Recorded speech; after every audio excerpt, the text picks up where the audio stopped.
तो welcome back my dear students. तो हम लोगों ने अभी तक जो पढ़ लिया उसके आगे की कहानी कंटिन्यू करते हैं। ब्रेक पे जाने से पहले हम लोगों ने क्या क्या पढ़ लिया एक बार मैं दिखा देता हूँ आपको। हम लोगों ने इकोनॉमिक्स को पढ़ना शुरू किया था, मैक्रो इकोनॉमिक्स को, और जिसमें हमने इकोनॉमिक्स का मीनिंग पढ़ा अभी और मैक्रो का मतलब देखा कि मैक्रो इकोनॉमिक्स में हम क्या क्या पढ़ते हैं और यहाँ पे एग्रीगेट लेवल पर क्या क्या चीज़ें कहलाती हैं। एग्रीगेट का मतलब क्या है? Aggregate demand, aggregate supply, aggregate consumption ratio, ये सब चीज़ें। अच्छा, हमने दो थॉट्स, स्कूल ऑफ थॉट्स के बारे में पढ़ा। एक क्लासिकल स्कूल ऑफ थॉट्स हैं और एक मॉडर्न स्कूल ऑफ थॉट्स हैं। क्लासिकल थॉट्स ये पुराने इकोनॉमिस्ट लोगों को बोला जाता है और मॉडर्न थॉट्स ये केन्जियन को बोला जाता है। ये इनके बारे में मैंने आपको बताया था, इनके बारे में डिटेल में कवर किया था कि ये दोनों क्या थे। बेसिक इकोनॉमिक एक्टिविटीज़ के बारे में हमने चर्चा की। बेसिक इकोनॉमिक एक्टिविटीज़ में क्या क्या आता है? प्रोडक्शन, कंजप्शन और कैपिटल फॉर्मेशन, इन तीनों का मतलब बताया था। फिर मैंने सर्कुलर फ्लो ऑफ इनकम बताया, ये क्या होता है? फैक्टर्स ऑफ इनकम, क्या बोलते हैं इसको, फैक्टर्स ऑफ प्रोडक्शन और circular flow of income in two sector economy, इसको कवर कर लिया। स्टॉक एंड फ्लो का कॉन्सेप्ट कवर कर लिया। और स्टॉक एंड फ्लो को पढ़ने के बाद मैंने ये आपको कुछ दिए थे, शायद उम्मीद है कि आप लोगों ने कर लिए होंगे। और फिर उसके बाद हम लोगों ने पढ़ा था डोमेस्टिक टेरिटरी, देश की जोग्राफिकल बाउंड्रीज के अंदर जो भी चीज़ें पाई जाती हैं, उस टेरिटरी के अंदर जो जो चीज़ें पाई जाती है, ये सब हमारे डोमेस्टिक टेरिटरी का पार्ट होते हैं। इसमें कौन कौन सी चीज़ें इंक्लूड करते हैं वो भी मैंने आपको बता दिया था, और किन चीज़ों को हम इंक्लूड नहीं करते हैं वो भी हम लोग पढ़ चुके थे। तो अब मैं आपको एक नए कॉन्सेप्ट की तरफ लेके जा रहा हूँ। कॉन्सेप्ट का नाम है नॉर्मल रेसिडेंट, और कौन से लोग हैं जो नॉर्मल रेसिडेंट कहलाएंगे और कौन से लोग हैं जो इस नॉर्मल रेसिडेंट की कैटेगरी में नहीं आते हैं। तो हम बात कर रहे हैं नॉर्मल रेसिडेंट की। तो बात समझिए, नॉर्मल रेसिडेंट कौन व्यक्ति कहलाता है। एक तो कॉन्सेप्ट है रेजिडेंट का, दूसरा कॉन्सेप्ट है इसी के साथ जो मिलकर पढ़ना पड़ता है, वो कहलाता है सिटीजनशिप का, जो साथ में ही पढ़ते हैं। तो चलिए इसी चीज़ को हम यहाँ पर पढ़ना शुरू करते हैं, एक साथ पढ़ना शुरू करेंगे। नॉर्मल रेसिडेंट कौन व्यक्ति है? तो ये स्टॉक एंड फ्लो पढ़ा था लास्ट हमने, याद होगा आप लोगों को। चलिए तो आगे कंटिन्यू करते हैं। तो भैया बात कर रहे हैं हम लोग रेजिडेंट की। आम भाषा में भी पढ़ते हैं और इसको टेक्निकल भाषा में भी पढ़ते हैं। आप लोग पहले अपने आप को सोचिए, क्या आप लोग इंडिया के रेजिडेंट हैं या नहीं हैं? यहाँ पे रेजिडेंट की जो बात कर रहे हैं वो हम अपनी कंट्री के पॉइंट ऑफ व्यू से कर रहे हैं, इंडिया के पॉइंट ऑफ व्यू से। अलग अलग देशों में रूल्स अलग अलग हो सकते हैं रेजिडेंट होने के, हम यहाँ पर बात करेंगे इंडिया के लिए। तो आप लोग ज़रा सोच के देखिए, क्या आप लोग इंडिया के रेजिडेंट हैं? बच्चे बोलेंगे सर बचपन से जन्म से यहीं पे है, इससे बाहर तो हमने कदम भी नहीं रखा, तो दूसरे देश को तो हो भी नहीं सकते। होंगे तो इसी देश के होंगे, नहीं तो किसी देश के नहीं होंगे, क्योंकि किसी और देश की तो हमने शक्ल भी नहीं देखी है। कोई खुशनसीब ही होगा एक आध दो जो इंडिया के बाहर जाकर कहीं घूम कर आया हो, बाकी तो बोलेंगे सर हम तो बचपन से यहीं पे खाए हैं, यहीं पे टकारते हैं और यहीं पे कमाते हैं, यहीं पे रहते हैं, तो हम ही लोग इंडिया के रेजिडेंट कहलाएंगे। तो बिल्कुल बेटा, बिल्कुल सेम कॉन्सेप्ट यहाँ पे लगाना है। जो व्यक्ति जिस देश में कमाता हो, अर्न करता हो, वहीं पे कंजप्शन करता हो। क्यों भैया तुम्हें क्यों नहीं चलना? ये भी अच्छे से नहीं चल रहा। हाँ, जो व्यक्ति जहाँ पर कमाता हो, यहाँ पर वो अर्न करता हो, जहाँ पर वो कंज्यूम करता हो, और वहीं पर उसका एकोमोडेशन हो। एकोमोडेशन मतलब रहता भी हो। जो व्यक्ति जहाँ पे रहता है, खाता है और कमाता है, और यहीं पे ये तीनों एक्टिविटीज़ जो व्यक्ति जिस कंट्री में रहकर करता है, उस व्यक्ति को उस देश का रेजिडेंट बोला जाता है। और इंडिया में अगर आप ये एक्टिविटीज़ पिछले लगभग 1 सालों से कर रहे हो, पिछले 1 सालों से इंडिया में रह रहे हो, खा रहे हो, कमा रहे हो, तो बेटा आप इंडिया के ही रेजिडेंट माने जाओगे। भले ही तुम अमेरिका के थे, पिछले साल इंडिया में आए, 1 साल से तुम इंडिया में ही खा रहे हो, इंडिया में ही कमा रहे हो, इंडिया में ही रह रहे हो, तो you are the resident of our country. इतना सिंपल। हाँ बेटा, बिल्कुल इतना सिंपल। ये थी बिल्कुल आम जिंदगी। नॉर्मल भाषा में इसी को बोला जाता है नॉर्मल रेजिडेंट। आम रेजिडेंट तो इसी व्यक्ति को बोला जाता है जो व्यक्ति इंडिया में रहता है, इंडिया में खाता है और इंडिया में ही कमाता है, उस व्यक्ति को रेजिडेंट बोला जाता है। और कब से? पिछले 1 साल से। हम तो भैया 20 सालों से इंडिया में हैं। मुझे तो 25-26 साल हो गए, तुम लोगों को भी 18-19 साल हो गए, तो आप लोग तो इंडिया के रेजिडेंट हो ही हो। और जो व्यक्ति जो बाहर से आते जाते रहे, उनके लिए थोड़ा सा डिफिकल्ट हो जाता है कि हम हैं या नहीं है, तो आम भाषा में हमने समझा दिया 1 साल।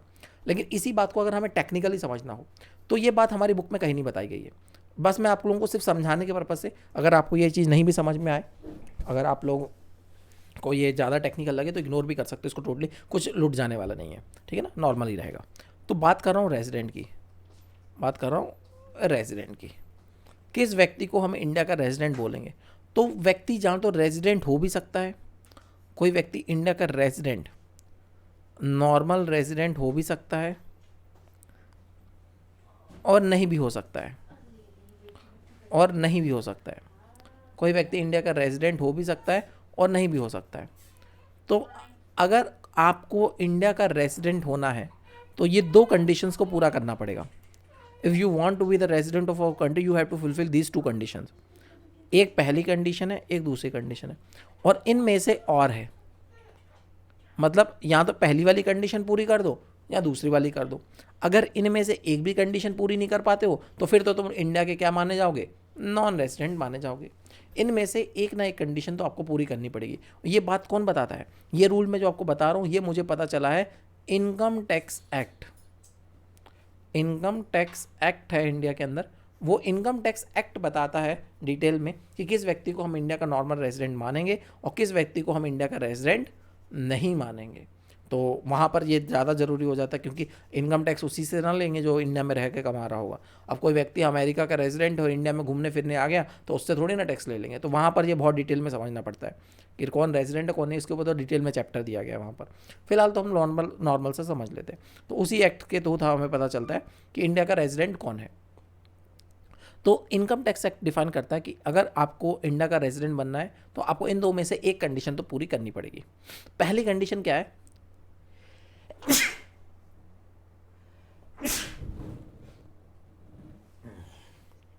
पहली कंडीशन है आप प्रीवियस ईयर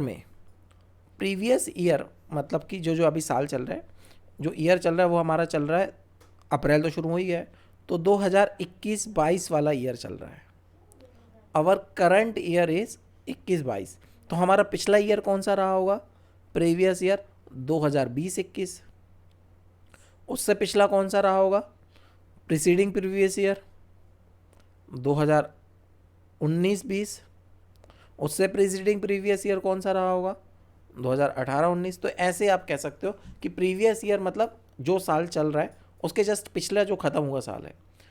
इस ईयर में जो व्यक्ति इंडिया के अंदर 183 दिन 183 डेज या 82 है, कंफर्म नहीं है, मेरे को याद नहीं आ रहा, 83 है शायद, 183 डेज अगर आप इंडिया में थे, भले ही आप और बाकी दिन किसी भी देश में थे, ऐसा नहीं कंटिन्यूसली 10 दिन अमेरिका में रहे, 20 दिन फिर इधर रहे, 10 दिन न्यूजीलैंड चले गए, फिर 20 दिन इधर रहे, ऐसा करके भी चलेगा। टोटल मिलाकर पूरे साल में अगर आप 183 डेज इंडिया में रहे थे तो बेटा आप इंडिया के क्या हो, then you are the resident of our country. लेकिन अगर मान लो आप बचपन से यहीं पे रहे हो और सिर्फ पिछले साल भर के लिए आप अमेरिका गए थे और वहीं पे फंस गए और जब वहाँ से आ ही नहीं पाए हो, तो क्या आपको इंडिया का नॉर्मल रेजिडेंट नहीं माना जाएगा? बचपन से 18 साल से यहाँ पे रह रहे से भी 1 साल के लिए चले गए तो दगाबाज हो गए, ऐसा थोड़ी ना होता है। तो फिर आपके लिए ये कंडीशन तो एप्लीकेबल नहीं हो रही, क्योंकि आप तो पिछले साल भर तो थे नहीं ना। लेकिन ऐसे में तुम्हें भगा थोड़ी ना देंगे, तो फिर और वाली कंडीशन ले जाती है।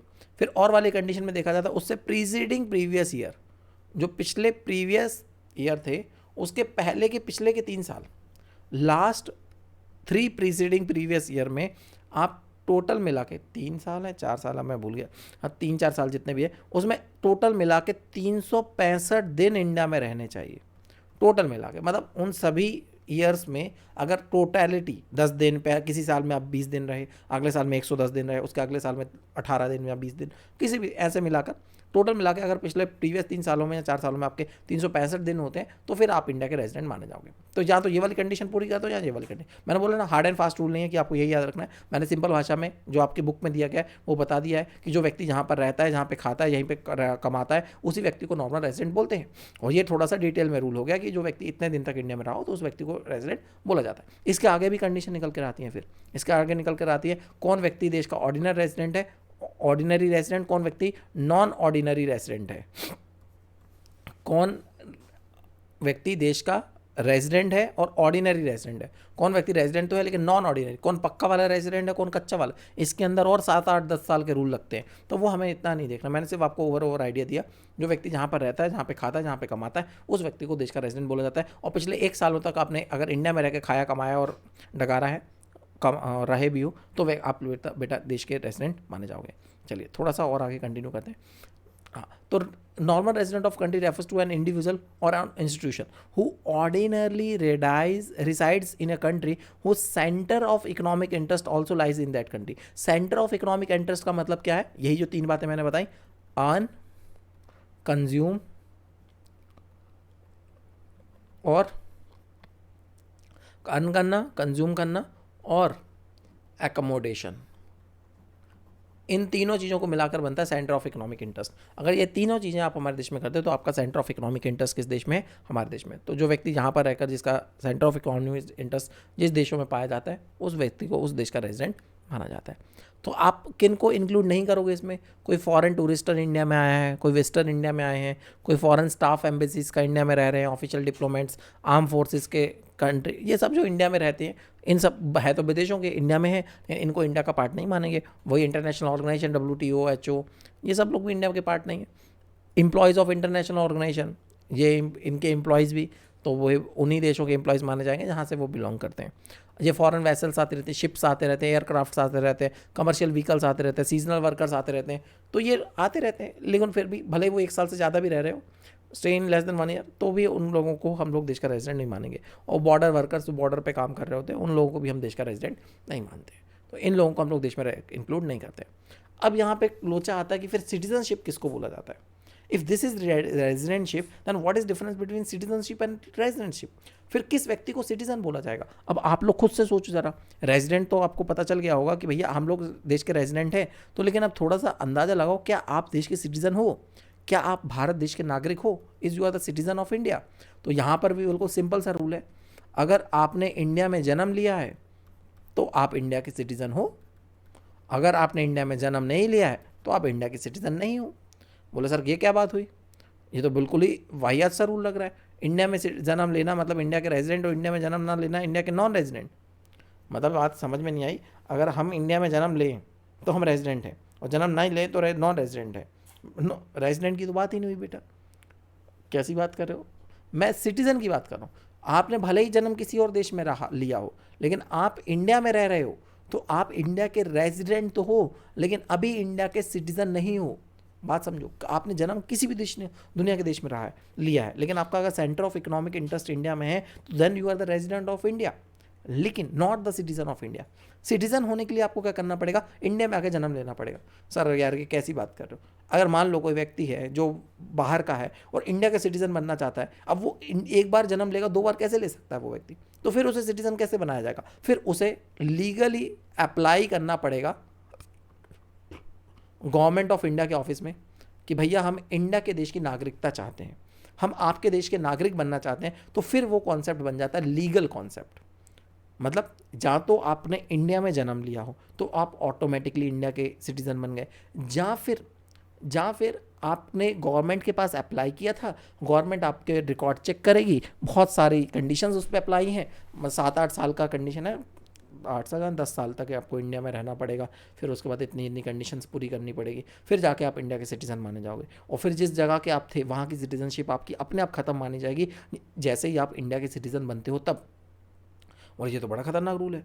और मान लो सर ऐसा हुआ कि कोई कपल है और जो महिला है वो प्रेग्नेंट है, 8th मंथ से चल रही हैं, और जैसे वो इंडिया में आए 2-3 महीने के लिए घूमने के लिए, और इंडिया में घूमते घूमते उन्होंने बेबी को जन्म दे दिया, इंडिया में उनके डिलीवरी हो गई, तो क्या वो बेबी इंडिया का माना जाएगा मान लीजिए, या फिर वो अमेरिका का माना जाएगा? अगर वो अमेरिका के कपल है तो उस कंडीशन में क्या वो इंडिया का सिटीज़न है या अमेरिका का सिटीज़न है? जहाँ पे जन्म के हिसाब से तो फिर वो इंडिया का होना चाहिए। अगर कोई भी व्यक्ति इंडिया में बर्थ लेता है तो इंडिया का होना चाहिए। अब पहले ऐसा ही था, पहले प्योर रूल ऐसा ही था कि कोई कहीं से भी आएगा, अगर उसका इंडिया में जन्म हुआ तो वो व्यक्ति इंडिया का सिटीजन था। फिर यहाँ पे थोड़ी सी कंडीशन में लोचा हो रहा था, यही वाली कंडीशन में, तो गवर्नमेंट ने डिक्लेयर कर दिया उसके पेरेंट्स जो हैं, उनके पेरेंट्स में से मदर या फादर, माता या पिता में से कोई एक व्यक्ति पहले से इंडिया का सिटीज़न होना ज़रूरी है।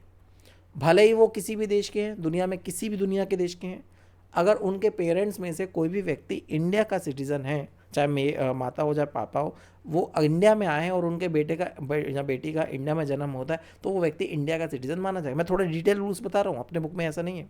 अपने बुक में तो सिंपल बताया गया, लीगल कॉन्सेप्ट है, गवर्नमेंट जिसको डिक्लेयर करते। अच्छा, ये तो हमें समझ में आ गया कि एक का होना ज़रूरी है, तो फिर इंडिया की सिटीज़न ही माना जाएगा। नहीं है तो फिर थोड़ा सा समस्या है, तो वो इंडिया का सिटीज़न नहीं माना जाएगा, वो उसी देश का माना जाएगा जिस देश के उसके पेरेंट्स हैं।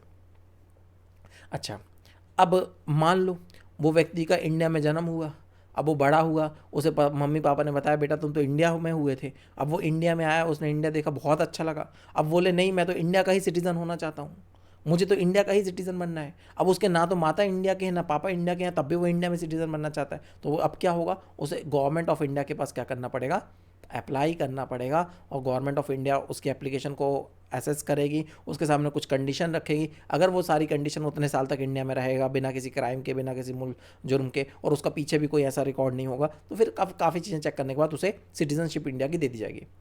बोले ये तो, और 7-8 साल का रूल है, शायद मेरे को एग्जैक्ट याद नहीं है, 7 साल यानी 10 साल का रूल है कि उसे इंडिया में रेजिडेंट होना पड़ेगा, तब जाके उसे इंडिया की सिटीजनशिप दी जाएगी। बोले अच्छा ऐसा है। फिर तो सर अगर मान लो अमेरिका का प्रेसिडेंट थे एक्स प्रेसिडेंट बराक ओबामा, उन्हें इंडिया बहुत अच्छा लगता था ओबामा जी को। अब वो ओबामा जी इंडिया में आए और उन्हें इंडिया का मन मोहित हो गया, अब बोले नहीं मुझे तो इंडिया में ही रहना है। अब गवर्नमेंट के सामने वो भी अप्लाई करेंगे गवर्नमेंट ऑफ इंडिया के पास कि मुझे भी इंडिया का सिटीजन बनाओ, तो गवर्नमेंट उनके सामने भी सेम कंडीशन रखेगी, because law is equal for all. Law is equal for all, वो तो सभी के लिए इक्वल होना चाहिए। फिर यहाँ पर गवर्नमेंट ऑफ इंडिया के पास एग्जाम्पशंस है। गवर्नमेंट ऑफ इंडिया किसी को भी सिटीजनशिप देना चाहे बिना किसी इन रूल्स को फॉलो करे तो वो भी दे सकती है। यहाँ पर कोई हार्ड एंड फास्ट रूल फिर से नहीं है। गवर्नमेंट के पास आपको अप्लाई तो करना पड़ेगा, लेकिन फिर गवर्नमेंट देखेगी किस व्यक्ति ने अप्लाई किया है। अगर वो नॉर्मल इंसान है तो उसके सामने कंडीशन भी नॉर्मल होगी, और कोई इंसान है जो खास इंडिया की प्राइड बन सकता है, इंडिया के लिए प्राउड मूवमेंट वाली कंडीशन हो सकती है, तो भैया गवर्नमेंट ऑफ इंडिया उसको डायरेक्टली भी सिटीजनशिप ऑफर कर सकती है।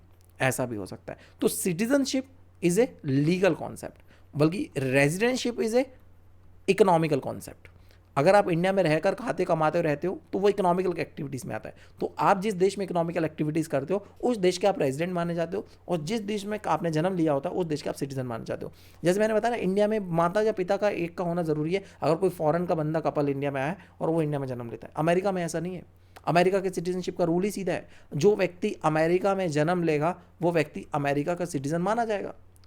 अब यहाँ पे एक एग्जाम्पल एज्यूम कर लो, मान लो ये कपल है और इनका बेबी होने वाला है, और ये चाहते हैं कि हमारा बेबी बचपन से ही कहाँ का माना जाए, अमेरिका का माना जाए। हम चाहते ही नहीं है कि उस दुनिया भर की प्रोसेस करना। अब इन लोगों ने क्या किया, 6 महीने का टूरिस्ट वीज़ा लगवाया, और डिलीवरी के टाइम पर ये लोग कहाँ पर पहुँच गए, अमेरिका पहुँच गए। अब वहाँ पे घूम रहे हैं मस्त, और वैसे ही डिलीवरी का टाइम आया वहीं पर इन्होंने डिलीवरी करवा ली, और वहीं पर इनका बेबी हो गया। अब वो बेबी जो है वो इंडिया का, भले ही इन दोनों में से कोई भी अमेरिका का सिटीज़न नहीं है, इन दोनों में से कोई भी अमेरिका का सिटीज़न नहीं है, लेकिन इस बेबी का जन्म अमेरिका में हुआ है तो ये बेबी अमेरिका का रेजिडेंट है। और अमेरिका में इस बात को लेकर बहुत विवाद होता है कि ये रूल कैसा है, इसको चेंज करना चाहिए, लेकिन वहाँ पे अभी बातें चलती हैं। लेकिन अभी ऐसा रूल चेंज हुआ नहीं है। अभी भी यही रूल है कि जिन देशों के लोगों को अपने बच्चों को अमेरिका की सिटीजनशिप दिलवानी होती है वो ये यही वाले ट्रिक अपनाते हो पहुँच जाते हैं, क्योंकि वहाँ पे सीधे सीधे रूल है कि जन्म वाला रूल है कि जो व्यक्ति अमेरिका में जन्म लेगा वो व्यक्ति अमेरिका का सिटीजन माना जाएगा। इंडिया में भी ऐसी सिचुएशन निकल रही थी, इंडिया वालों ने चेंज कर दिया। थोड़ा सा माता पिता का होना इंडिया का जरूरी है। तो यहाँ पर आपको समझ में आ गया होगा, citizenship is A legally concept, legal concept based on place of birth. जहाँ तो प्लेस ऑफ बर्थ के ऊपर बेस्ड करेगा, या फिर सम लीगल प्रोविजेंसेस क्या बोल रहा हूँ मैं अभी, प्रोविजंस ठीक है। ये लीगल कॉन्सेप्ट है जहाँ तो जन्म के आधार पर, जहाँ प्रोविजंस जो लीगल के लॉ के तहत बनाए गए उसके अनुसार। कोई भी व्यक्ति, when a person is born in India it acquire automatic citizenship in India.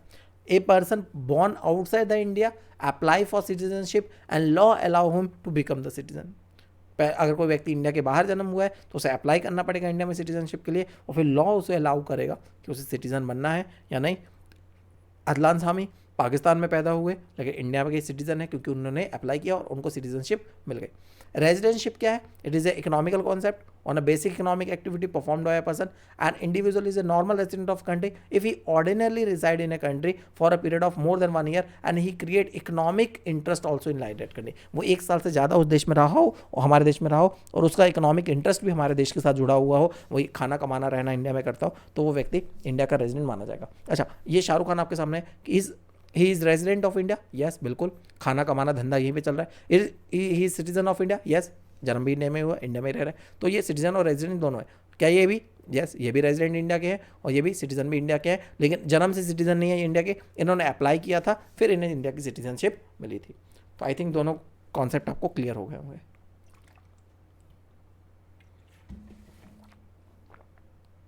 AC of कर देना, ठंडी लग। अब थोड़ा सा आगे चलते हैं।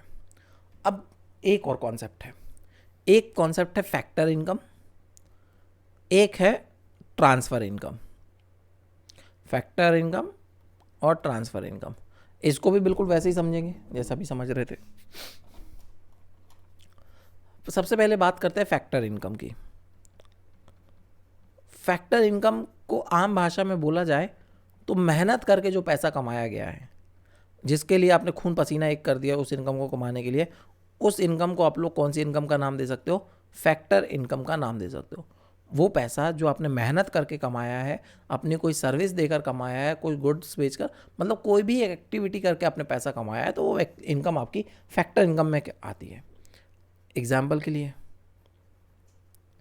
यहाँ पर एक भाई साहब है, ये व्यक्ति क्या करता है? ये व्यक्ति कहीं पर जॉब करता है और उस जॉब करने के बदले इन्हें सैलरी मिलती है।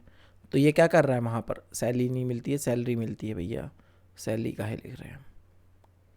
हाँ, इनको वहाँ पर काम करने के बदले सैलरी मिलती है। किस्मत ही खराब है। तो अब ये इनके लिए कौन सी इनकम कहलाएगी?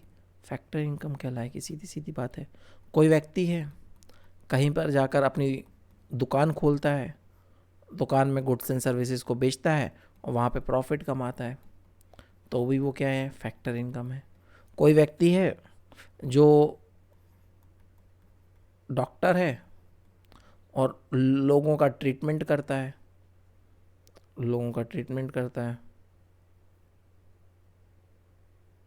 हाँ ऐसे ही होता है ना, और उसके बदले उसे फीस मिलती है, तो ये भी क्या है? फैक्टर इनकम है। मतलब आम भाषा में बोले तो आप कोई भी मेहनत करके अपनी सर्विसेज देके, कोई गुड्स सर्विसेज बेचकर आप पैसा कमा रहे हो, तो that is factor income.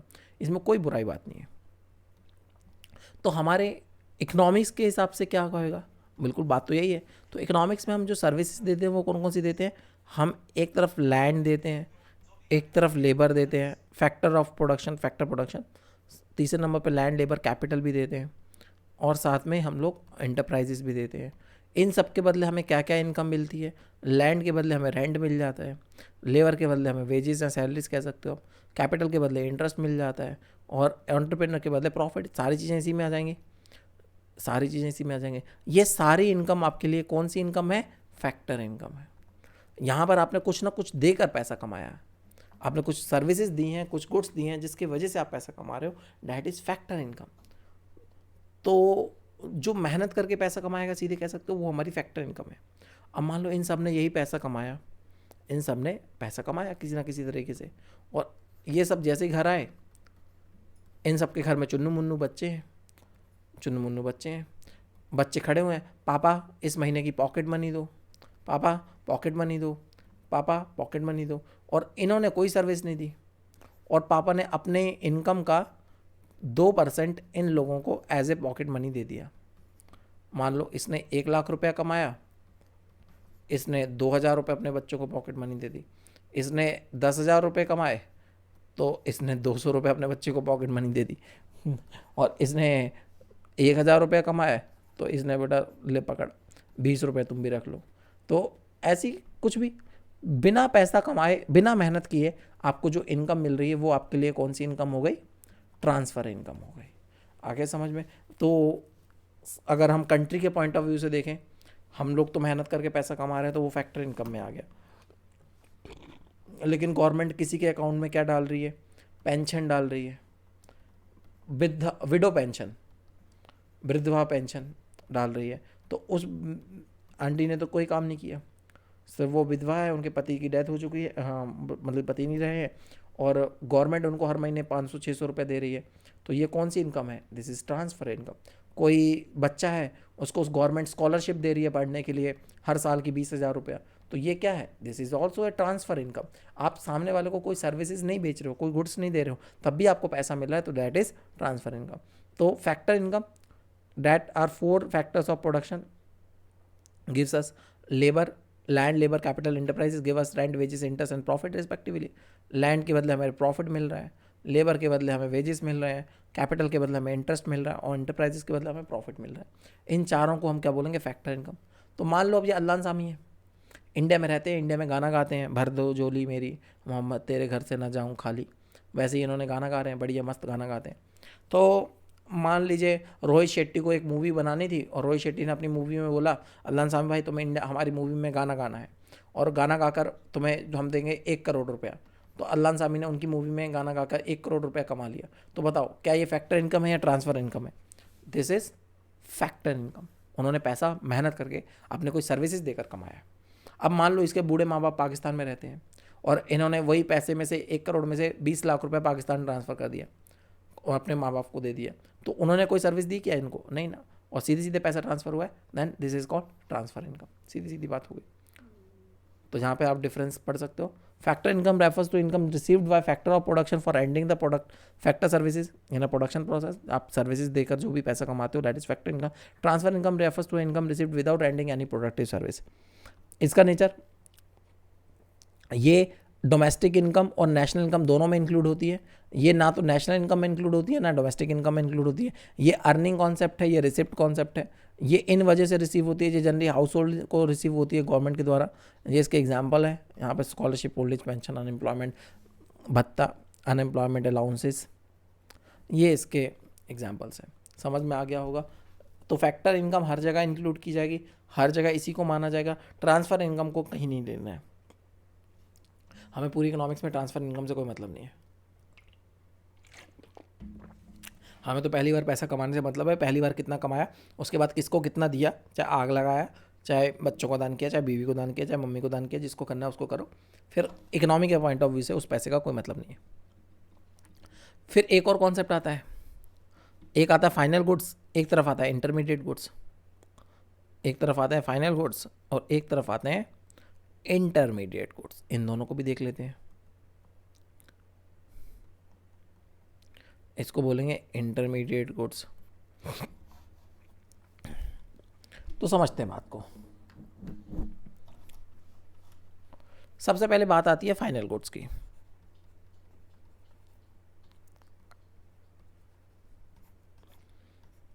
Final goods का मतलब,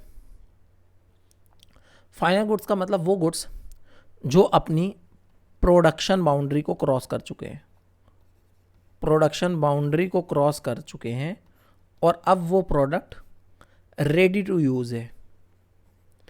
अब उसमें आगे कोई भी वैल्यू एडिशन नहीं होगा, मतलब उसमें आगे जाके कोई भी और नई कीमत नहीं जोड़ी जाएगी।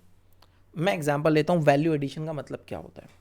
मान लीजिए मैंने क्या किया, क्या दिख रहा है मेरे को आसपास, पानी की बोतल ही दिख रही है। मान लीजिए खाली पानी की बोतल ली मैंने बाज़ार से, मैंने खाली पानी की बोतल ली। एग्जांपल के लिए मेरे को पड़ी 20 रुपए की बोतल। इसमें मैंने घर से अपना पानी फ़िल्टर करके भर दिया। इस बोतल में मैंने अपना फ़िल्टर करके पानी भर दिया। वो तो मेरे को कितने भी पड़ा हो, खाली घर का है, कोई दिक्कत नहीं, मैंने फ्री में भर दिया, मेरे को कोई खर्चा नहीं है। लेकिन मैं इसको बेच रहा हूँ 30 रुपये में, तो मैंने इसकी कीमत में कितना वैल्यू एडिशन कर दिया, 10 रुपये। अब ये 30 रुपये की जब पानी की बोतल भर जाएगी तो ये कहलाएगी फाइनल गुड्स। अब इसमें और किसी भी तरह का वैल्यू एडिशन नहीं होने वाला है। अब वो बढ़ती सीधे उसको कंज्यूम कर लेगा। तो 10 रुपये का हमने क्या किया, वैल्यू एडिशन किया। तो फाइनल गुड्स वो होते हैं जिनमें आगे वैल्यू एडिशन होने की कोई गुंजाइश नहीं होती है। अब आगे जाकर उसमें कोई भी गुंजाइश नहीं है वैल्यू एडिशन की, तो वही गुड क्या कहलाएंगे, फाइनल गुड्स। अब बच्चों के लिए फिर से कन्फ्यूज़न, क्या फाइनल एक ही गुड्स, क्या एक ही गुड फाइनल गुड भी हो सकता है और इंटरमीडिएट गुड्स भी हो सकता है? क्या वही गुड फाइनल गुड्स भी हो सकते हैं, वही गुड इंटरमीडिएट गुड्स भी हो सकते हैं? Yes, answer is yes. Same goods, एक ही सामान अलग अलग नज़रिए से देखा जाए तो वही गुड फाइनल गुड भी होगा और वही गुड इंटरमीडिएट गुड्स भी होगा। ये कैसे होगा, इसका एग्जाम्पल लेते हैं। मैं 2 एग्जाम्पल लेता हूँ इसके लिए। सबसे पहला मिल्क, दूध देखा है, दूध वाला आया, उसने सीधे सीधे आपको मिल्क दे दिया और आपने उसको पैसा दे दिया।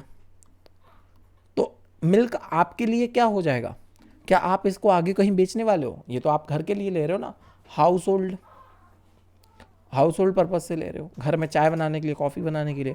तो यही मिल्क क्या हो जाएगा, फाइनल गुड्स हो जाएंगे। वहीं पर यही मिल्क उसने किसी डेयरी वाले को दिया, शहरों में होती हैं डेयरी फार्म, डेयरी वाले ने इसी मिल्क को क्या किया, एज ए पनीर बनाने के लिए यूज़ किया। और फिर उस पनीर को आपको बेचा, तो आपके लिए अब पनीर क्या है, फाइनल गुड्स है। और वही डेयरी वाले के लिए पनीर क्या है, फाइनल गुड्स है। और उसके लिए मिल्क क्या है, इंटरमीडिएट गुड्स है। तो डेयरी वाले के पॉइंट ऑफ व्यू से अभी मिल्क फाइनल स्टेज पर नहीं पहुंचा है, उसमें अभी फर्दर प्रोसेसिंग की ज़रूरत है, अभी उसमें वैल्यू एडिशन की ज़रूरत है। लेकिन आपके पॉइंट ऑफ व्यू से वही चीज़ वैल्यू एडिशन नहीं करने की ज़रूरत है, आपके लिए वही प्रोडक्ट फाइनल प्रोडक्ट है। एक एग्जांपल तो क्लियर हो गया। दूसरे नंबर पे लेते हैं मैगी।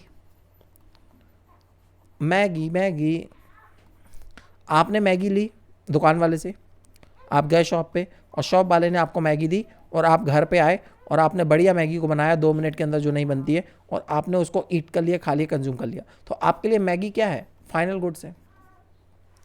लेकिन वही मैगी किसी, बोलते हैं ना, फास्ट फूड वाले के पास गई, फास्ट फूड वाले ने उस पर कई तरह के चेंजेस किए, उसको चीज़ मैगी, मसाला cheese Maggi, masala paneer Maggi, पता नहीं कौन से केचप वाली मैगी, ये वाला केचप, वो वाला मैगी, कई तरह के मेनू आइटम में बनाकर फिर वो आपको बेच रहा है। तो जो आप फाइनली प्लेट में खाओगे आपके लिए वो मैगी होगी, वो आपके लिए फाइनल गुड्स होगा। लेकिन इसी फास्ट फूड वाले के लिए ये मैगी का खाली पैकेट, सिर्फ पैकेट बस, उसके लिए इंटरमीडिएट गुड्स है। उसमें जो वो चेंजेस करके उसमें कई सारी चीज़ें डालेगा और फिर वो आपको बेचेगा, तो वो हो जाएगा फाइनल गुड्स। उसके लिए मैगी का पैकेट खाली, जो नॉर्मल पैकेट आता है मैगी का, वो उसके लिए इंटरमीडिएट गुड्स है। वही नॉर्मल पैकेट हमारे लिए फाइनल गुड्स है। तो समझ में आ गया, वही गुड्स आपका फाइनल गुड्स भी हो सकते हैं, वही गुड्स आपके लिए इंटरमीडिएट गुड्स भी हो सकते हैं। डिपेंड करता है कि आप उसका यूज़ कैसे करने वाले हो। क्या आपके लिए वो प्रोडक्शन बाउंड्री क्रॉस कर चुका है, क्या उसमें आप कोई और चेंजेस नहीं करने वाले हो, वैसे का वैसे ही खुद ही कंज्यूम करने वाले हो, तो वो आपके लिए फाइनल गुड्स है। लेकिन अभी आप उसमें चेंजेस करने वाले हो, उसको वैल्यू एडिशन करने वाले हो और फिर आगे उसको बेचने वाले हो, तो फिर वही प्रोडक्ट आपके लिए इंटरमीडिएट गुड्स है। समझ में आ गया होगा आपको। तो यहाँ पे इन दोनों का डिफरेंस, ये तीनों ही डिफरेंस जो मैं आपको पीछे बताया, आपको पढ़ने हैं अच्छे से।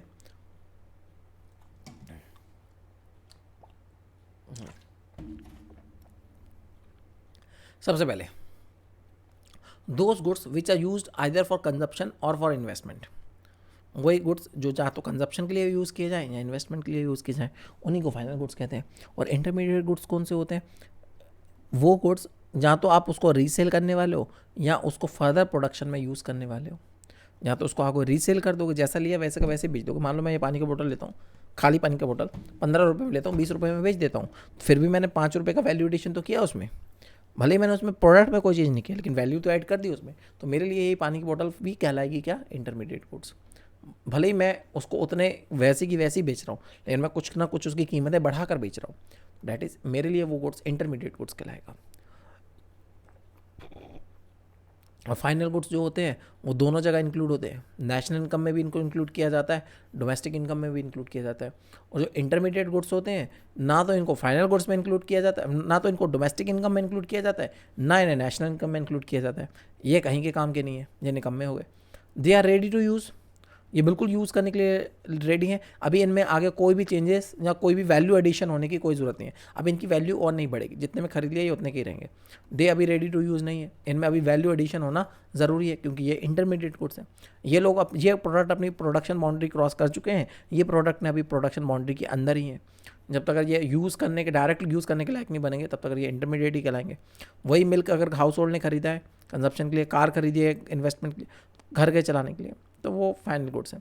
वही पे दूध खरीदा डेयरी वाले ने आगे रीसेल करने के लिए, कोल खरीदा फैक्ट्री वाले ने आगे प्रोडक्शन करने के लिए, तो ये दोनों ही चीज़ें उसके लिए क्या आएंगी, इंटरमीडिएट गुड्स का काम करेंगे। तो यहाँ पर एक और एग्जांपल ले लेता हूँ। अच्छा, फाइनल गुड्स के अंदर भी दो कैटेगरीज हैं, एक कंजप्शन गुड्स, एक है कैपिटल गुड्स। अगर वही फाइनल गुड्स आप अपने घर के पर्पज़ के लिए खरीद रहे हो तो डैट इज़ कंजप्शन गुड्स। वही फाइनल गुड्स आप पैसा कमाने के लिए यूज़ कर रहे हो तो डैट इज़ कैपिटल गुड्स। मैं फिर से एग्जांपल ले लेता हूँ। मान लीजिए मैंने एक क्या लिया, चमचमाता हुआ लैपटॉप लिया, मैंने चमचमाता हुआ लैपटॉप लिया, मैकबुक लिया, पलो सीधे 1,25,000 रुपये का मैकबुक लिया है, ठीक है। अब यही मैकबुक अब मैं किसके लिए लिया है, मैंने घर में वही, मैंने सोचा पड़े पड़े बोर हो जाते हैं घर में, तो एक काम करेंगे, इस मैकबुक में गेम वेम खेलेंगे, थोड़ा सा गेम खेलेंगे, थोड़ा सा मनोरंजन करेंगे, इसमें थोड़ा सा मूवी वूवी देखेंगे, वेब सीरीज, घर के कंजप्शन के लिए, थोड़ा बहुत घर का काम वाम हिसाब किताब रखने के लिए मैं नॉर्मल अपने सेल्फ यूज़ के लिए लिया है, तो ये मेरे लिए कहलाएगा कंजप्शन गुड्स। ये गुड्स कहलाएगा कंजप्शन गुड। लेकिन मैंने ये लैपटॉप लिया है, मुझे पता है आगे ऑनलाइन क्लासेस ही चलने वाली हैं, ऑफलाइन क्लासेस नहीं चलने वाली, तो मैंने ये सिर्फ ऑनलाइन क्लासेस के पर्पज़ से लिया है। मैं से ऑनलाइन क्लासेस लूँगा, इसमें बच्चों को पढ़ाऊँगा, बच्चों से फीस इकट्ठी करूँगा, तो ये मैंने किसी इकोनॉमिक एक्टिविटी को करने के लिए लिया है। तो फिर ये गुड्स मेरे लिए कंजप्शन गुड्स नहीं कहलाएगा, ये मेरे लिए कहलाएगा कैपिटल गुड्स। इसको मैंने पैसा कमाने के लिए खरीदा है, तो ये मेरा कौन सा गुड्स है? कैपिटल गुड्स है। तो वही गुड्स अगर फाइनल गुड ही है तो उसमें कोई चेंजेस करने की ज़रूरत नहीं है, लेकिन वही गुड मैं घर के लिए यूज़ कर रहा हूँ तो कंजप्शन गुड्स, वही गुड्स मैं आगे जाकर किसी और पर्पज से यूज़ कर रहा हूँ तो कंजप्शन गुड्स, मतलब कैपिटल गुड्स, पैसा कमाने के लिए। कार का एग्जाम्पल ले लो, घर के लिए लिए कार, कंजप्शन गुड्स। अगर आपने बाहर ओला पे चलाने के लिए लिए तो कैपिटल गुड्स। आपने कपड़े खरीदे हैं घर के लिए, कंजप्शन गुड्स। आपने कपड़े खरीदे हैं ताकि आगे बेचोगे उसको, जहाँ फिर नहीं बेचोगे नहीं, पड़े हुए आपके पास कपड़े पुराने पिछले साल के जो बिक नहीं पाए हैं, तो वो आपके लिए कैपिटल गुड्स है, आगे जाके बिकेंगे तो पैसा कमाएंगे। कोई शक्कर घर वालों ने खरीदी अपने घर के लिए तो वो कंजप्शन गुड्स है, लेकिन शक्कर किसी दूसरे के लिए कैपिटल गुड नहीं हो सकती, वो सामने वाले के लिए क्या कहलाएगी? इंटरमीडिएट गुड्स कहलाएगी। ये कौन यूज़ करेगा? हलवाई। हलवाई के लिए इंटरमीडिएट गुड्स है।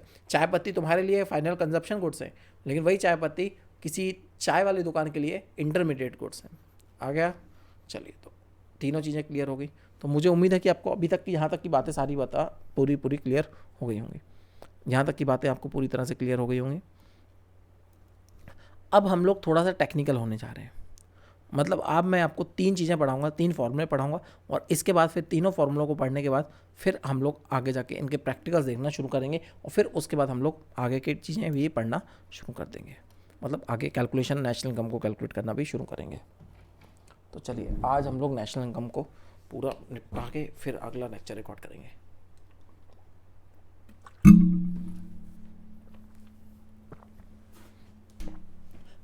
आप लोग यहाँ पर बोर हो जाओ, यहाँ पे आपको ऐसा लगने लगे कि अब ऊपर से निकल रहे हैं, यहाँ सर अब नहीं समझ में आ रहा है, या फिर बहुत बोर हो रहे हैं, नींद आ रही है, थकावट महसूस हो रही है, इस तरह के कैसे भी लक्षण आपको दिख रहे हों, इस तरह के कोई भी सिम्टम्स आपके सामने आ रहे हों, तो कृपया थोड़ा सा रेस्ट ले लें, थोड़ा सा ब्रेक ले लें, और फिर उसके बाद पढ़ने बैठ जाएं। ओके, चलिए, तो हम भी आगे बढ़ते हैं। तो मैं आपको 3 चीज़ें बताऊंगा, जिसमें से सबसे पहली चीज़ जो मैं आपको दिखाने वाला हूँ वो है कोई भी वैल्यू अगर आपके सामने दी गई है, और वो है ग्रॉस वैल्यू। आपके सामने कोई भी वैल्यू है, वो है ग्रॉस वैल्यू, और आपसे कोई बोले इस वैल्यू को बताओ कि नेट वैल्यू कितनी होगी, किसी भी चीज़ की हो, आपके सामने ग्रॉस नंबर दे रखे हैं, आपको बोला जाए नेट नंबर बताओ इसका, तो कितना होगा? मैं एग्जाम्पल के लिए आपसे पूछता हूँ, मान लीजिए आपको ग्रॉस प्रॉफिट दिया गया है किसी कंपनी का, और आपसे कोई पूछा जाए नेट प्रॉफिट बताओ, एग्जाम्पल ले रहा हूँ, ऐसा एक्चुअल में होता नहीं है, बस एग्जाम्पल के लिए, तो आप क्या बोलोगे? सर ग्रॉस से नेट पर जाना है, तो इसमें से एक ही चीज़ माइनस करनी है, वो है माइनस डेप्रिसिएशन। इसमें से जैसे ही डेप्रिसिएशन माइनस करेंगे ये वैल्यू नेट वैल्यू बन जाएगी। और अगर कोई भी वैल्यू नेट वैल्यू है और उसको उल्टा ग्रॉस पर लेके जाना है, तो उस पर प्लस कर दो डेप्रिसिएशन, सीधी बात है। तो वैसे यहाँ पर है, अगर आपके सामने चाहे ग्रॉस इन्वेस्टमेंट दिया गया हो, चाहे ग्रॉस डोमेस्टिक प्रोडक्ट दिया गया हो, चाहे ग्रॉस नेशनल प्रोडक्ट दिया गया हो, कोई भी हो, बस उस नाम के आगे ग्रॉस लगा है, और आप उस ग्रॉस वैल्यू को नेट वैल्यू में कन्वर्ट करना चाहते हो, तो सिर्फ आपको एकमात्र काम करना है, और उस एकमात्र काम का नाम है कि आपको उसमें से माइनस कर देना है डेप्रीसिएशन, माइनस कर देना है डेप्रीसिएशन। अब बच्चों के सामने ये कॉन्सेप्ट आएगा, जो बच्चे आर्ट्स वाले हैं, कि सर व्हाट इज़ डेप्रीसिएशन।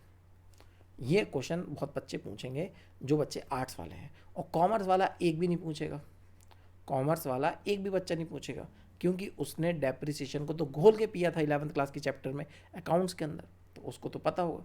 तो मैं फिर भी बता देता हूँ, डेप्रिसिएशन का मतलब होता है reduction in value of assets, reduction in value of assets, assets की वैल्यू में कमी आ जाना ड्यू टू यूजेज, यूज़ कर लेने की वजह से, टाइम निकल जाने की वजह से, नॉर्मल वेयर एंड टेयर की वजह से, या ऑब्सलेंस ऑफ टेक्नोलॉजी की वजह से। बोले सर अब आपने टेक्निकल कर दिया थोड़ा सा। यूजेज का मतलब ये यूज़ कर लिया, टाइम का मतलब ये टाइम निकल गया, वेयर एंड टेयर का मतलब है टूट गया या फट गया, और ऑब्सलेंस का मतलब, ऑब्सलेंस ऑफ टेक्नोलॉजी का मतलब टेक्नोलॉजी पुरानी हो गई, टेक्नोलॉजी पुरानी हो गई, प्रोडक्ट पूरा नया है लेकिन अब उस टेक्नोलॉजी का कोई यूज़ नहीं है। अब आपको कोई स्टोरेज डिवाइस के लिए वो फ्लॉपी दे तो आप यूज़ कर लोगे क्या उसको? शायद किसी को याद हो पहले स्टोरेज करने के लिए, अपने गेम्स वगैरह रखने के लिए फ्लॉपी का इस्तेमाल किया जाता था, सीपीयू के अंदर लगाई जाती थी। तो अब क्या उसको यूज़ कर लोगे? बिल्कुल नई है तो कोई नहीं करेगा, बोले सर अब तो ये क्या हो चुकी है, ऑब्सलेंस हो चुकी है ये टेक्नोलॉजी। आजकल तो कोई सीडी का यूज़ नहीं करता, वो गोल गोल सीडी डिस्क हुआ करती थी जिसमें मूवीज़ आया करती थी, आजकल तो कोई उसका यूज़ नहीं करता। आजकल तो सीधे सीधे ज़माना इसका आ गया है, आजकल ऑनलाइन ड्राइव और पेन ड्राइव। एक तो ऑनलाइन ड्राइव्स जो आती हैं जहाँ पर आप डेटा स्टोर कर सकते हो, ऊपर से ये पेन ड्राइव्स, इनका ज़माना आ चुका है आजकल तो, यूएसबी पेन ड्राइव्स। तो लोग इसमें ज़्यादा हार्ड डिस्क में स्टोर करते हैं। तो अभी तक तो ये नहीं है, हो सकता है आगे कुछ और आ जाए। तो किन्हीं चीज़ों की वजह से, टाइम निकल जाने की वजह से, नॉर्मल टूट फट जाने की वजह से, टेक्नोलॉजी पुरानी हो जाने की वजह से, किसी भी चीज़ की वजह से अगर किसी भी एसेट्स की वैल्यू कम होती है, जो हमारी फिक्स एसेट्स जब फिक्स प्रॉपर्टी हैं, उनको हम लोग क्या बोलेंगे? डेप्रिशिएट करना बोलेंगे। एग्जाम्पल के लिए आपने मान लीजिए एक मशीन खरीदी है फैक्ट्री के अंदर प्रोडक्शन करने के लिए। फैक्ट्री आप प्रोडक्शन काय का करते हो? आपने गन्ने का जूस बनाने वाली मशीन ली है, आपने एक मशीन ली है जो क्या बनाती है? गन्ने का जूस बनाती है, ठीक है ना। अब ये गन्ने का जूस बनाने वाली मशीन है, ये आपने खरीदी है 1 लाख रुपए की, 1 लाख रुपए की मशीन खरीदी है। अब आप इसमें से गन्ने का जूस निकालोगे क्या? तो ज़िंदगी भर निकालते रहोगे, ये थोड़ी सी पुरानी नहीं होगी। और जैसे ही इसका थोड़ा सा टाइम निकलेगा, टेक्नोलॉजी पुरानी होगी, क्या ये पूरी की पूरी 1 लाख पे मार्केट में सेल कर पाओगे? पहले साल हो सकता है, 1 साल यूज़ करने के बाद इसकी वैल्यू 90,000 बचे, अगले साल इसको यूज़ करने के बाद हो सकता है इसकी वैल्यू 70,000 ही बचे, उसके बाद यूज़ करने के बाद पता लगे वैल्यू 40,000 ही बचे, और उसके बाद यूज़ करने के बाद पता लगे सिर्फ 10,000 की मशीन बचे। तो ये क्या है? मशीन की वैल्यू लगातार कम होती जा रही है, जहाँ तो यूज़ कर लेने की वजह से कम होगी, जहाँ तो वो कहीं से टूट फट जाए, गिर गई थी, कहीं पे एक्सीडेंट हो गया था, किसी ने गाड़ी मार दी वहाँ पे तो ख़राब हो गई, तो उसकी वजह से भी वैल्यू कम हो जाएगी। यहाँ टेक्नोलॉजी पुरानी हो जाए तो उसकी वजह से भी वैल्यू कम हो जाएगी। तो क्या हो रहा है?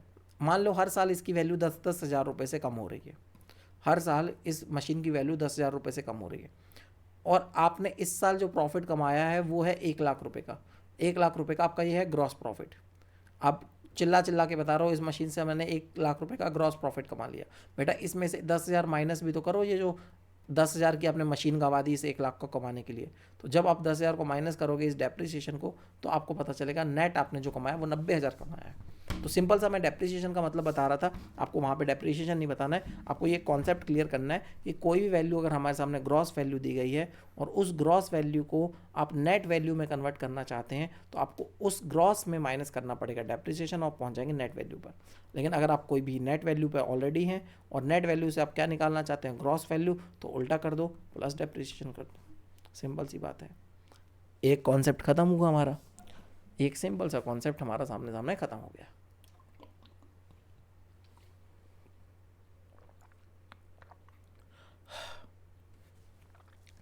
भैया बहुत मेहनत लगती है बोलने में, ऐसा नहीं है कि मैंने लिया करो सर आपको क्या है, आपको तो बकर बकर करनी है, सुनना तो हमें पड़ता है, ऐसा नहीं है भैया। टीचर को भी बहुत मेहनत पड़ती है, बोलते बोलते हालात ख़राब हो जाते हैं। अब आगे बढ़ते हैं, अब थोड़ा सा आगे बढ़ते हैं। एक कॉन्सेप्ट तो मैंने आपको समझा दिया, वो कॉन्सेप्ट है ये। मैंने आपको सबसे पहले कौन सा कॉन्सेप्ट बताया कि अगर हमारे पास कोई भी ग्रॉस वैल्यू है और उस वैल्यू को आप नेट वैल्यू में कन्वर्ट करना चाहते हैं, तो आपको माइनस करना पड़ेगा डेप्रिसिएशन, और उससे आप पहुंच जाओगे नेट वैल्यू पर। और अगर आप नेट वैल्यू पे हो, उससे आपको ग्रॉस वैल्यू निकालनी है, तो नेट वैल्यू में से माइनस प्लस कर दो डेप्रिसिएशन, तो आप पहुंच जाओगे ग्रॉस वैल्यू पर। ये कॉन्सेप्ट आपका कहाँ यूज़ होने वाला है? सीधी बात है, यूज़ कहाँ करना है भैया? करना क्या है इसका? सॉरी, मान लीजिए आपके सामने जीडीपी दी है, जीडीपी का फुल फॉर्म तो आप सभी को पता ही होगा, ये ब्लैक कहीं आता, ग्रॉस डोमेस्टिक प्रोडक्ट। और मैं आपसे पूछूं नहीं मुझे ग्रॉस डोमेस्टिक प्रोडक्ट मत बताओ। इस जीडीपी को प्रोड्यूस करने में बहुत सारी आपने फिक्स एसेट्स को कंज्यूम कर लिया होगा, बहुत सारी मशीनों को ख़राब कर दिया होगा, बहुत सारी मशीनों की वैल्यू कम कर दी होगी इस जीडीपी को बनाने में। मान लो आपने एक साल में एक देश के अंदर 10 करोड़ रुपए के गुड्स एंड सर्विसेज का प्रोडक्शन किया। अब इसी 10 करोड़ के गुड्स एंड सर्विसेज को प्रोड्यूस करने के लिए आपने बहुत सारी मशीनों का इस्तेमाल किया होगा, जिन मशीन्स की वैल्यू में क्या आई होगी, कमी आई होगी, और उसमें क्या लगा होगा, डेप्रिसिएशन लगा होगा। अब मैं आपसे बोलना चाहता हूँ, मुझे जीडीपी नहीं, मुझे एनडीपी बताओ कितनी है, नेट डोमेस्टिक प्रोडक्ट बताओ कितना है। एनडीपी का मतलब नेट डोमेस्टिक प्रोडक्ट। तो अब आप क्या करोगे, इसी 10 करोड़ की जीडीपी में माइनस कर दोगे डेप्रिसिएशन की कीमत। मान लीजिए वो डेप्रिसिएशन था 2 करोड़ का, तो एक साल में आपने जो नेट डोमेस्टिक प्रोडक्ट प्रोड्यूस किया वो किया 8 करोड़ रुपीस का। यहाँ पर यूज़ होता है जीडीपी का कॉन्सेप्ट, यहाँ पर हम यूज़ करते हैं कॉन्सेप्ट ऑफ जीडीपी। अब बात आती है अगले कॉन्सेप्ट की, कि अगर मैं बोलूँ मेरे पास नेट डोमेस्टिक प्रोडक्ट दिया गया है 15 करोड़ का, और आपसे पूछ रहा हूँ मुझे जीडीपी बताओ, तो आप क्या बोलोगे, सर हमें डेप्रिसिएशन बता दो कितना लगाया था। तो मैंने बोला कि डेप्रिसिएशन मैंने लगाया था 3 करोड़ का, अब बताओ। तो बोलेंगे 15 करोड़ में प्लस कर दो 3 करोड़, तो पता चल जाएगा आपकी जीडीपी कितनी थी, 18 करोड़ की। आया समझ में। तो जब भी आप ग्रॉस से नेट पर जाओगे तो माइनस डेप, और जब भी नेट से ग्रॉस पर आओगे तो प्लस डेप। ये आपको याद रखना है। ओके, अब बात करते हैं थोड़ा सा और आगे, अब थोड़ी सी और आगे की बात करते हैं। एक और कॉन्सेप्ट आता है फैक्टर इनकम। क्या बोल रहा हूँ बेटा, फैक्टर इनकम नहीं है, फैक्टर कॉस्ट है। एक प्रोडक्ट है फैक्टर कॉस्ट, एक कॉन्सेप्ट है मार्केट प्राइस।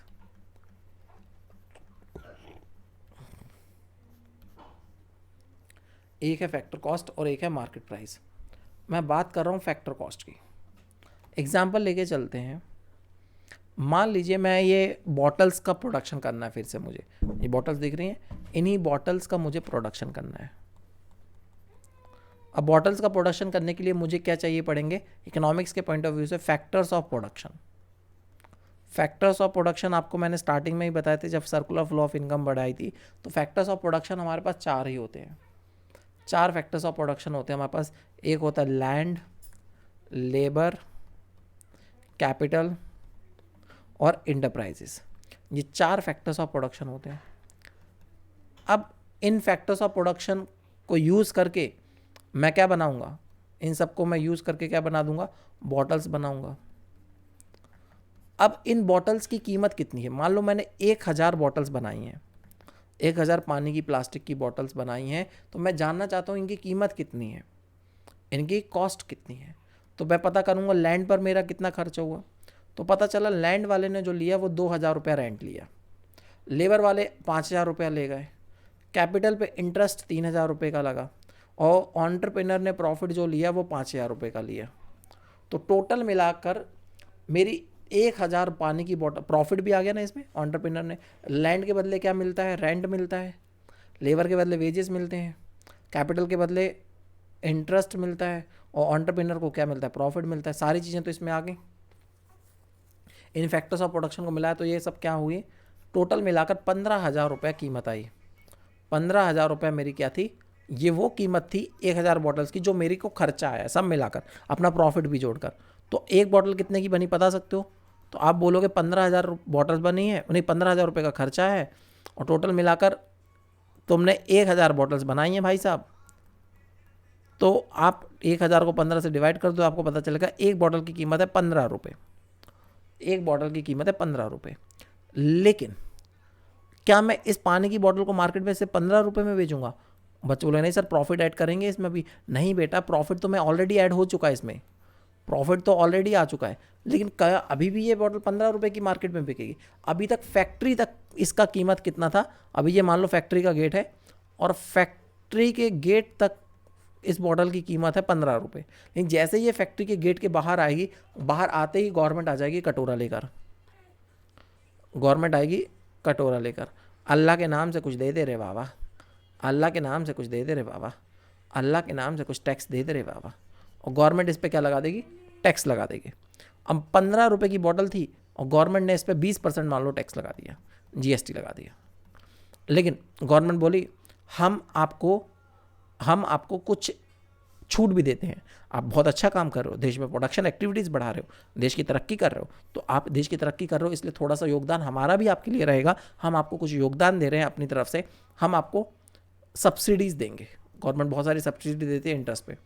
तो मान लो मेरी बॉटल्स की जो कीमत थी वो थी 15,000 रुपये, सारी मिला के सारी बॉटल्स जब 15,000 रुपये की आई और इस पर गवर्नमेंट ने टैक्स लगा दिया 20%, तो मतलब कितना 3,000 रुपये इस पर टैक्स लगा दिया, तो 3,000 इस पर प्लस हो जाएगा। और गवर्नमेंट बोली लो 1,000 की मेरी तरफ से सब्सिडीज़ ले लो, तो हम क्या बोलेंगे, ठीक है भैया।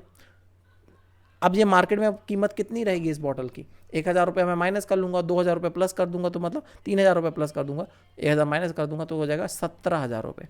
अब ये पानी की बोतल मार्केट में कितने रुपए की बिकेगी, 17,000 रुपये की बिकेगी, तो ये होगी मार्केट प्राइस, इसको बोलेंगे मार्केट प्राइस। तो ये थोड़ा सा आपके लिए कॉम्प्लिकेटेड हो गया होगा, मैं इसको फिर से सिंप्लीफाइड कर देता हूँ कि अगर आपके पास कोई भी फैक्टर कॉस्ट पे वैल्यू दी गई है और उस वैल्यू को आप मार्केट प्राइस पर लेकर जाना चाहते हैं, तो उस फैक्टर कॉस्ट की वैल्यू पर आप प्लस कर दो नेट इनडायरेक्ट टैक्सेस, तो आपका मार्केट प्राइस निकल आएगा।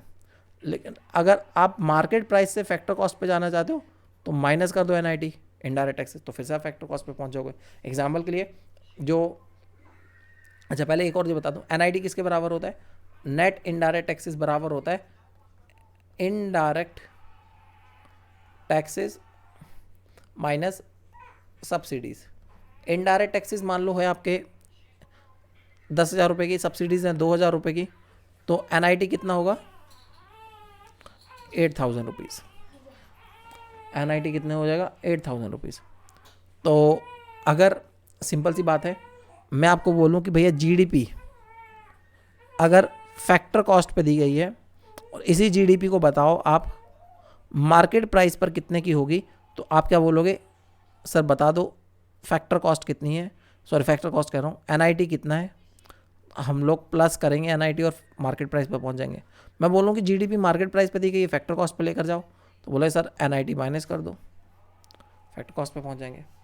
एग्जाम्पल फिर से ले लेते हैं, आपके देश में प्रोडक्शन हुआ इस बार, आपके देश में प्रोडक्शन हुआ इस बार 1,00,000 रुपए का, ये 1,00,000 रुपए की आपकी जीडीपी है और ये जीडीपी है आपकी फैक्ट्री की कीमत पर।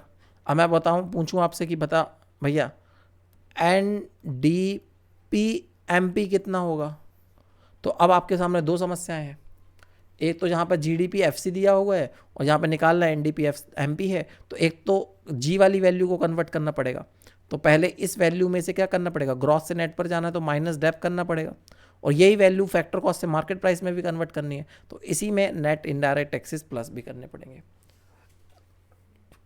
समझ में आ गई बात, आपको जीडीपी दिया था एफसी पर और आपको एनडीपीएमपी पर निकालना था मार्केट प्राइस पर, तो पहले तो ग्रॉस से नेट पर जाना था तो माइनस डेप करना पड़ा, और फैक्टर कॉस्ट से मार्केट प्राइस पर जाना था तो माइनस प्लस एनआईटी करना पड़ा, और अगर उल्टा होता तो उल्टा करते। तो मेरे हिसाब से आपको समझ में आ गई होगी, अगर हम कभी भी फैक्टर कॉस्ट पर हों और हमें मार्केट प्राइस पर जाना हो तो प्लस करते हैं एनआईटी,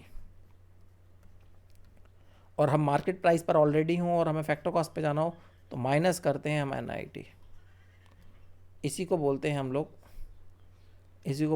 फैक्टर कॉस्ट से मार्केट प्राइस पे जाना, मार्केट प्राइस से फैक्टर कॉस्ट पर आना। तो इस चीज़ को आप यहाँ से भी समझ सकते हो। फैक्टर कॉस्ट का मतलब क्या होता है, factor cost it refers to amount paid to the factors of production in for the contribution in the production process. जो वो फैक्टर्स ऑफ प्रोडक्शन थे, लैंड लेबर कैपिटल एंटरप्रेन्योरशिप, उनको हमने जो भी पेमेंट किया उसी के खर्चे को हम लोग मार्केट फैक्टर कॉस्ट बोलते हैं, और जिस कीमत पे एक्चुअल में मार्केट में सामान बेचा जाता है उस कीमत को मार्केट के प्राइस बोला जाता है। It refers to the price at which product is actually sold in the market. तो प्रोडक्ट मार्केट पर जिस कीमत पे बिक रहा है उस कीमत को मार्केट प्राइस बोलते हैं।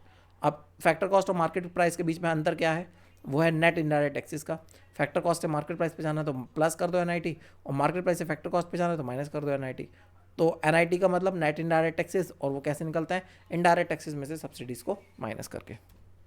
वो यहाँ से दे सकते हो। तो ये मान लो हम वही पानी की बोतल बना रहे थे, वो पानी की बोतल बनाने में हमने ये इनका यूज़ किया, तो इनको जो भी खर्चा आया 1 लाख रुपए का, वो मेरा क्या था, मान लो फैक्टर कॉस्ट था। और फैक्टर कॉस्ट में गवर्नमेंट ने टैक्स लगा दिया 10,000 रुपये का, और 2,000 रुपये का मुझे सब्सिडी दे दिया, तो 8,000 रुपये इसमें प्लस हो जाएगा। तो ये हो जाएगा 1,08,000 रुपये की GDP मेरी कहलाएगी मार्केट प्राइस पर। तो 2 कॉन्सेप्ट आपके सामने क्लियर हो गए।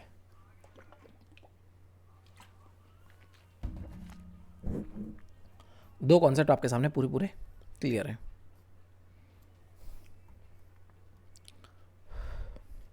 अब एक और कॉन्सेप्ट देखते हैं जो तीनों कॉन्सेप्ट को जोड़ता है आखिरी में,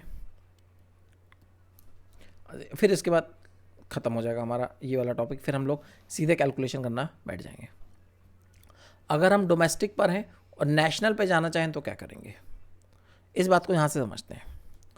मान लो आपने देश के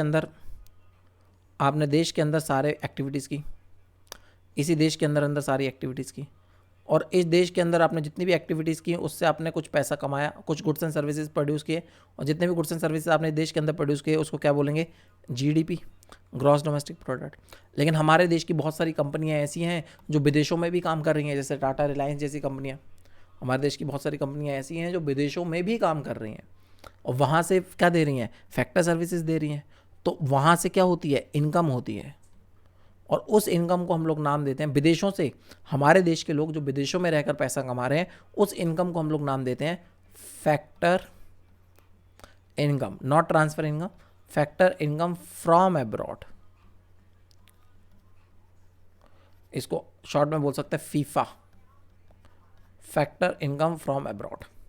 अच्छा, कुछ पेमेंट भी किए होंगे हमने, कैसे पेमेंट किए होंगे, विदेशों की बहुत सारी कंपनियां हमारे देश में भी हैं, जैसे एप्पल हो गया, माइक्रोसॉफ्ट हो गया, बहुत सारी विदेशों की कंपनियां हमारे देश में भी हैं, और वो हमारे देश से पैसा ले जाते हैं, तो वो फैक्टर इनकम टू अब्रॉड।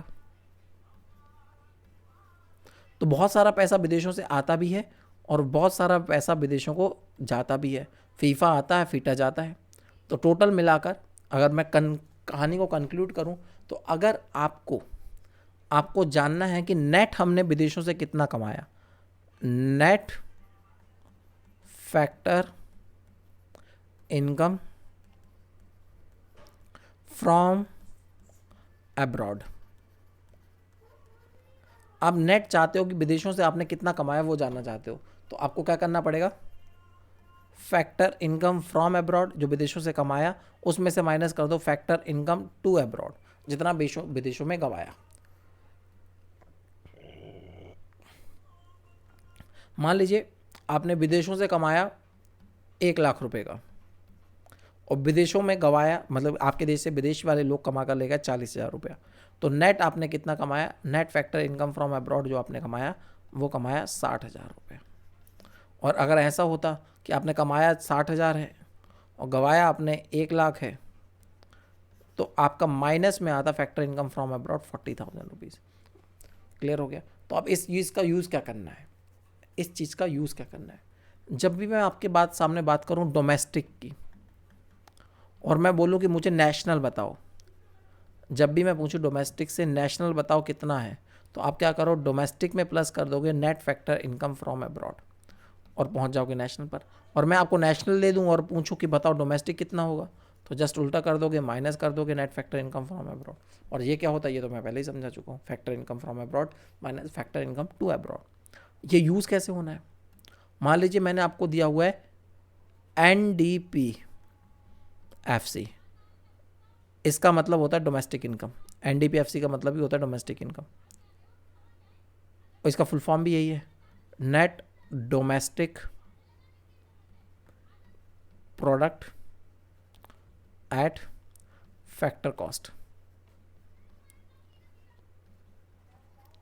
लेकिन मैं तुमसे पूछ रहा हूं, मुझे बताओ NNPFC, इसका मतलब ही होता है national income, net national product at factor cost. तो अब आप क्या करोगे, जब भी आपके सामने यहाँ पे कंडीशन आ जाए, किसी भी वैल्यू के बीच में D दिया हो और आपको N निकालना हो, तो सीधी बात है आपको डोमेस्टिक दिया हुआ है और आपको क्या निकालना है, नेशनल निकालना है। तो जब भी डोमेस्टिक से नेशनल पर पहुंचना चाहते हो तो आपको क्या करना पड़ेगा, प्लस करना पड़ेगा net factor income from abroad, और नेशनल दिया गया है और नेशनल से आप डोमेस्टिक पर जाना चाहते हो तो माइनस करना पड़ेगा नेट फैक्टर, क्या लिख रहा हूँ, net factor income from abroad, minus करना पड़ेगा। तो तीनों फार्मूला को मैं यहाँ पे कंक्लूड करता हूँ, वे एक बार समझा देता हूँ। तो डोमेस्टिक इनकम में प्लस कर दी मैंने विदेशों में जितना पैसा कमाया और उसमें से माइनस कर दिया जितना गवाया, factor income from abroad minus factor income to abroad, तो निकल गई हमारी नेशनल इनकम। तो यहाँ पर देख सकते हो डोमेस्टिक इनकम से नेशनल पर जाने के लिए क्या करना पड़ता है, NFIA प्लस करना पड़ता है, और नेशनल इनकम से डोमेस्टिक पर आने के लिए माइनस करना पड़ता है NFI। और NFI का मतलब क्या है, factor income from abroad, net factor income from abroad, और ये निकलता कैसे, factor income from abroad minus factor income to abroad, ऐसे निकलता है।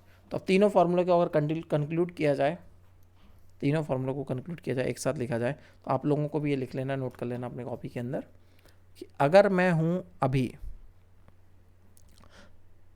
ग्रॉस वैल्यू पर और मैं निकालना चाहता हूँ नेट वैल्यू, तो आपको क्या करना पड़ेगा, माइनस करना पड़ेगा डेप्रिसिएशन, माइनस करना पड़ेगा डेप्रिसिएशन।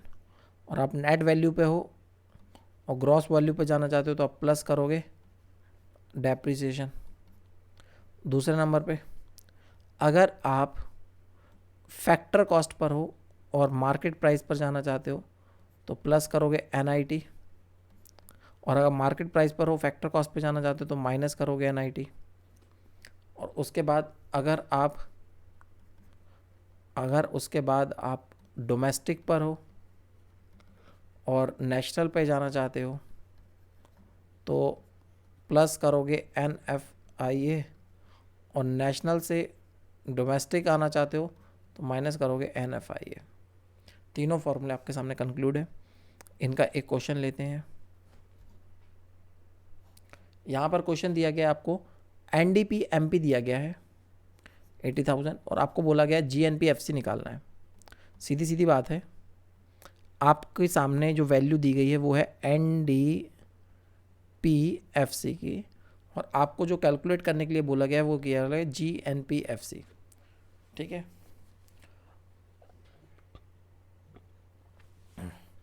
तो आपके सामने सबसे पहली वैल्यू दी गई है n को किससे कन्वर्ट करना है, G के साथ। तो मतलब नेट दिया गया और आपको किस में कन्वर्ट करना है, ग्रॉस में। तो जब भी आपको नेट वैल्यू को कन्वर्ट करना है ग्रॉस वैल्यू में तो नेट वैल्यू में क्या करना पड़ेगा, माइनस डेप करना पड़ेगा। दूसरे नंबर पे डोमेस्टिक वैल्यू दी गई और नेशनल निकालनी है तो क्या करना पड़ेगा, डोमेस्टिक से नेशनल पे जाना है तो प्लस करना पड़ेगा net factor income from abroad.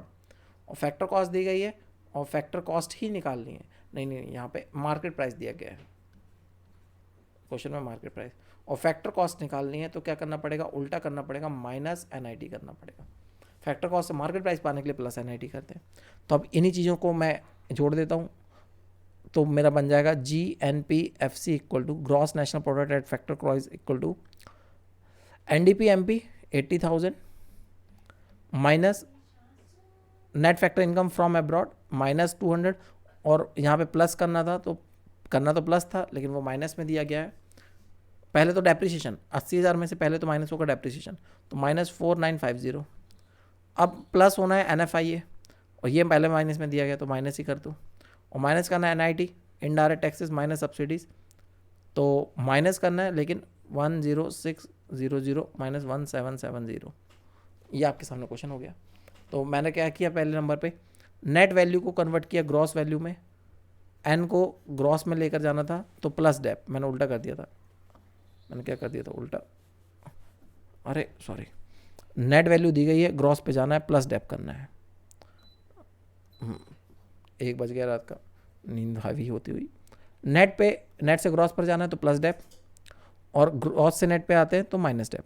यहाँ पर क्या था, नेट वैल्यू गिवन थी और ग्रॉस निकालनी थी तो नेट से ग्रॉस पर जाना था प्लस डेप, और डोमेस्टिक इनकम थी और नेशनल पे जाना था तो डोमेस्टिक से नेशनल पे आने के लिए प्लस NFIA, और मार्केट प्राइस था फैक्टर कॉस्ट पे जाना था माइनस NIT।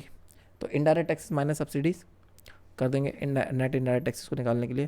तो ये फॉर्मूला हो गया, इसको प्लस किया तो ये आपका आ गया GNP FC का आंसर। तो ऐसे करके हमें ये क्वेश्चंस करने हैं। तो ये 8 टर्म्स हैं जो हमें पढ़नी है इसमें। इन 8 टर्म्स को हम डिटेल में पढ़ेंगे इन 8 टर्म्स को डिटेल में पढ़ेंगे, इन सब से एक चीज़ से दूसरी चीज़ निकालना सीखेंगे। लेकिन थोड़ी देर के ब्रेक के बाद, थोड़ी देर में फिर से मिलते हैं 5 मिनट में। तब तक अगर आप भी पानी पी लो, मेरे ऊपर भी जो नींद हावी हो रही है उसको भी मैं समाप्त कर लेता हूँ, और फिर हम लोग आगे की कहानी